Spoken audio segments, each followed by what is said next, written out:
বন্ধুরা হাতে মাখা চেরাই এবং শোল মাছের ঝোল এইভাবে একবার খেয়ে দেখুন, কথা দিলাম অসাধারণ লাগবে। অবশ্যই একবার ট্রাই করবে। তো চলুন রেসিপিটা চটপট করে দেখে নিই। চলুন চটপট করে দেখে নিই। নমস্কার, কেমন আছেন সবাই? আরে মধ্যবিত্ত গৃহবধূ চ্যানেলে সকলকে স্বাগত জানাই। আমাদের পাশের বাড়িতেই মাছ বিক্রি করে, মানে মাছের ব্যবসা করে। সেখানে এনেছে, আমি আর লোভ সামলাতে পারলাম না, নিয়ে আসলাম। এখানে আছে কিছু শোলের বাচ্চা আর কিছু চ্যাং বা ল্যাঠা মাছ। তো চলুন এগুলোকে কেটে নিই। দারুণ কিন্তু লাগে এর রসা বা এর ঝাল বানালে। তো চলুন কেটে নিই। আর এই যে দেখতেই পাচ্ছেন ছাই দিয়ে চলুন কেটে নিই। এই যে ভালো করে ছাই লাগিয়ে নেওয়া হচ্ছে। জ্যান্ত মাছটা আমার ভয় করে, তাই এই যে আমার এই যে মেয়ে হয়, সে কিন্তু কাটছে। এই যে দেখুন, জ্যান্ত মাছের কিন্তু স্বাদই আলাদা। ওই যে আবার হাতের থেকে চলে যাচ্ছে। তো বন্ধুরা মাছ কাটা তো কমপ্লিট। এবার কিন্তু এই যে সুন্দর করে ধুয়ে নেবো। দেখতেই পাচ্ছেন ছাই লাগানো। এই যে ছাইগুলো কিন্তু সুন্দর করে ধুতে হবে। আর এই যে নিয়ে নিয়েছি লবণ দিয়ে কিন্তু কলে চলে এসেছি সুন্দর করে ধোয়ার জন্য। তো বন্ধুরা ধোয়া কিন্তু কমপ্লিট। আর এই যে এবার লবণ আর হলুদ দিয়ে সুন্দর করে মেখে নেব। মাছগুলোর মাথাটা মাংসটা একটুখানি কম আছে, মানে মাছটা একটুখানি কম রেখেছি। মাথাটা দিয়ে না আলাদা একটা রেসিপি হয়, সেটাও কিন্তু খেতে বেশ সুন্দর লাগে। হলুদ আর লবণ সুন্দর করে মেখে নেব। আর এই যে দেখুন মাছের ভেতরে কিছু মাছের ডিম হয়েছে, মানে দু একটা মাছে, তাই আর বের করিনি, তাই এর মধ্যেই রেখে দিলাম। এই মাছের ডিম শুদ্ধ রান্না করলে ডিমটা কিন্তু খেতে বেশ সুন্দর লাগে। আর এদিকে দেখুন হাত ধুতে গেছিলাম, কড়াইটা কিন্তু অনেকটাই গরম হয়ে গেছে। আমার এই একটা দোষ, হাত ধুতে চলে যাই, গ্যাসটা একটু কম করে দিয়ে যেতে ভুলে যাই। চলুন এবার মাছটা দিয়ে দিই। মাছটা কিন্তু সুন্দর করেই ভেজে নেবো, একদম কড়কড়েও না আর একদম কিন্তু নরমও না, তাহলে কিন্তু টেস্টটা মাছের ভেতরে খুব সুন্দর যায়, মানে মশলার টেস্টটা। আর মশলায় কিন্তু খুব একটা বেশি কিছু দেবো না, মশলায় খুবই কম জিনিস, কিন্তু টেস্ট কিন্তু সত্যি অসাধারণ। মশলার মধ্যে দেখুন এই যে আমি নিয়ে নেবো এবার কিছুটা ধনে আর জিরে আর শুকনো লঙ্কা, ব্যাস এইটুকুই, আর কিন্তু কিচ্ছু দেবো না। এই যে দেখুন, আর এগুলো ভেজে নেওয়ার কোনো প্রশ্ন নেই, এগুলো কিন্তু এমনি আমি রোদে দিয়ে কড়কড়ে করে রেখেছিলাম। তো সবগুলো কি করবো, কিন্তু মিক্সিতে একটু ঘুরিয়ে নেবো, তাহলে ওই যে আর শিলে যে গরম, শিলে বাটার কিন্তু এনার্জিটাই নেই। এই যে মিক্সিতে নিয়ে নিচ্ছি, কিন্তু জল ছাড়া প্রথমে ঘুরিয়ে নেবো, তাহলে কিন্তু যে ছাগড়া ছাগড়া ভাবটা হয় না, সেটা কিন্তু হবে না, পুরো একদম মিহি পেস্ট হয়ে যাবে। তো এই যে সবকিছু নিয়ে নিচ্ছি, চলুন এবার মিক্সিতে একটুখানি ঘুরিয়ে নিই, দেখবেন কি দারুণ ফাইন পেস্ট হবে। আর রোদে কড়কড়ে কড়াই কিন্তু এগুলো একদম পুরো হয়ে যাবে। দেখুন এই যে মিক্সিতে এবার দিয়ে দিচ্ছি, অসাধারণ টেস্টটা কিন্তু। আর এই যে গন্ধটা এত দারুণ বেরোচ্ছে, দেখুন কত দারুণ ফাইন হয়ে গেছে গুঁড়োটা। এবার একটু জল দিয়ে দিলাম, এবার জল দিয়ে এবার আবার একটু পেস্ট করে নেব। এটা পুরোপুরি ভাবে পেস্ট হয় না, তার জন্যই কিন্তু একটু ঘুরিয়ে নিলাম। এবার চলুন এবার পেস্টটা করে সুন্দর করে মিশিয়ে নিচ্ছি। তো বন্ধুরা দেখুন মাছগুলো কিন্তু আমার ভাজা হয়ে গেছে, সব মাছগুলো এবার এগুলোকে নামিয়ে নিচ্ছি। বেশ মাছ, অনেকটা মাছ, সবগুলো রান্না করবো না, কিছুটা রেখে দেবো, মাথার রেসিপিটা আবার একদিন দেবো। আর এই যে এবার একটা কড়াই নিয়ে নিয়েছি, এবার কড়াইতে দিয়ে দিচ্ছি, এটা হবে সম্পূর্ণ হাতে মাখা, টেস্ট আলাদা। আমি বললাম ঝাল খেয়ে থাকি আমরা, আর হচ্ছে মাছের রসাও খেয়ে থাকি, কিন্তু এটা সম্পূর্ণ আলাদা। মাছগুলো এই যে দিয়ে দিলাম, এবার যে মশলাটা করেছি সেই মশলাটা কিন্তু এবার এর মধ্যে দিয়ে দেবো।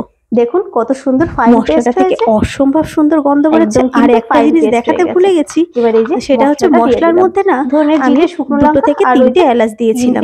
মশলাটা অনুযায়ী আপনারা এলাচটা দেবেন, ফ্লেভারটা কিন্তু খুবই সুন্দর আসবে।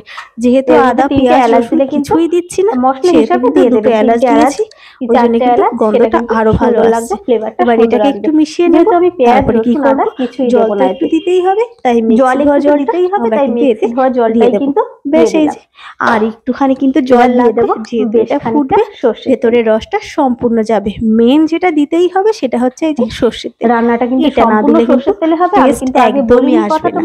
এটা কিন্তু সব থেকে মেন ব্যাপার। আর তার থেকে আর একটা জিনিস আছে সব থেকে আরো মেন, যেটা দেখাচ্ছি এক্ষুনি। চলুন এটা সঙ্গে সঙ্গে মেখে নিই। এবার এই যে আর একটুখানি কিন্তু মেখে এটাই কিন্তু আর একটু জল দেবো।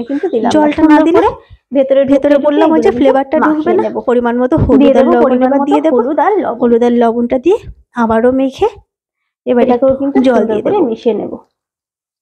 একটুখানি গ্রেভি দিতেই হবে, দেখতেই পাচ্ছেন এই যে মোটামুটি ভাবে আমি জলটা দিয়ে দিয়েছি, তাহলে ভেতরে সুন্দর করে রসটা শুষে যাবে। আর একটু এবার যেটা দিতেই হবে, চলুন এবার দেখি আর অপেক্ষা করার যে জিনিসটা এই যে তুলে এনেছি লেবু পাতা। আমাদের বাড়িতেই আছে লেবু গাছ, যে লেবু মানে কাগজি লেবু, যেটা আমরা শরবত করে খাই। লেবু পাতাগুলো দিয়ে দিলাম, এই যে ছিঁড়ে ছিঁড়ে দেবো, ওই পাশ থেকে অল্প একটু ছিঁড়ে ছিঁড়ে। দারুণ যে ফ্লেভার, এই যে দিয়ে দিলাম পাশ থেকে একটু ছিঁড়ে ছিঁড়ে। এবার ভেতরে একটু ঢুকিয়ে দেবো, আর কিন্তু যাতে করে কি হয় লাগবে না, এর ফ্লেভার কিন্তু অসাধারণ লাগে, খুব সুন্দর অবশ্যই ট্রাই করবেন।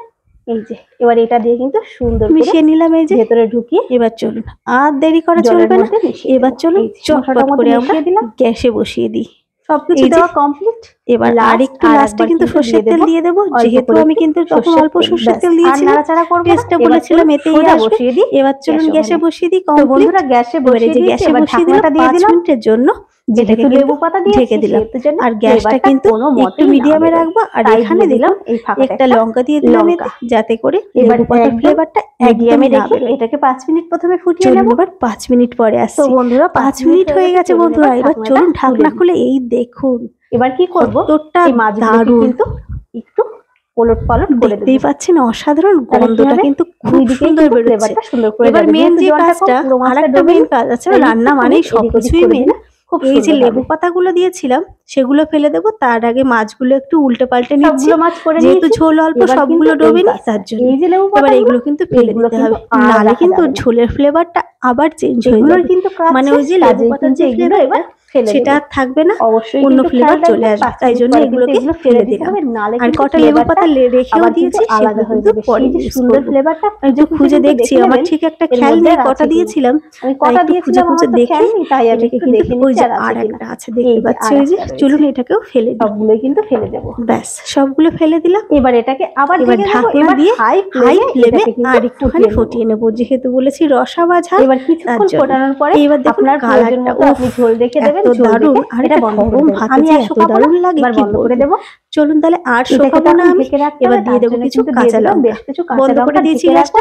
এবার কাঁচা লঙ্কাটা আগে দিলাম না, কাঁচা লঙ্কাটা গলে যাবে, আগে দিলাম এখন দিয়ে ঢেকে রাখবো, ফ্লেভারটা কিন্তু সুন্দর আসবে। এটা দিয়ে ঢেকে রেখে দেবো। এর যে ভাবে কাঁচা লঙ্কাটা দিয়ে দিলাম, একটু ভেতরে ঢুকিয়ে রেখে দিচ্ছি।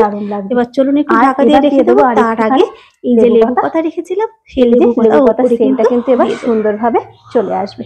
তাই একটু ঢুকিয়ে দিয়ে দেবো, সবগুলো লেবু পাতা দিয়ে দিলাম। একটা গন্ধ একটু ভিতরে এই যে পাশে ঢুকিয়ে দিলাম। এটাও কিন্তু আমি ঢাকার 5 মিনিট পরে ফেলেই দিই। এটাও কিন্তু রাখবো না, যেহেতু লেবু পাতা বেশিক্ষণ রাখলে না ওর ফ্লেভারটার বদলে অন্য ফ্লেভার চলে আসে। দেখতে পাচ্ছেন আমি নামিয়ে ফেলেছি, অসাধারণ টেস্ট, কিন্তু গন্ধটা এত দারুণ আপনারা তো বোঝাতে পারবো না আপনাদের গন্ধটা কেমন। অবশ্যই একবার ট্রাই করবেন। আর দারুণ টেস্ট, গরম দারুণ কিন্তু অসাধারণ লাগে, সত্যি বলছি, অবশ্যই একবার ট্রাই করবেন। তো চলুন আজকের মতো এটুকুই, আবার একটা রেসিপি নিয়ে চলে আসবো। টাটা।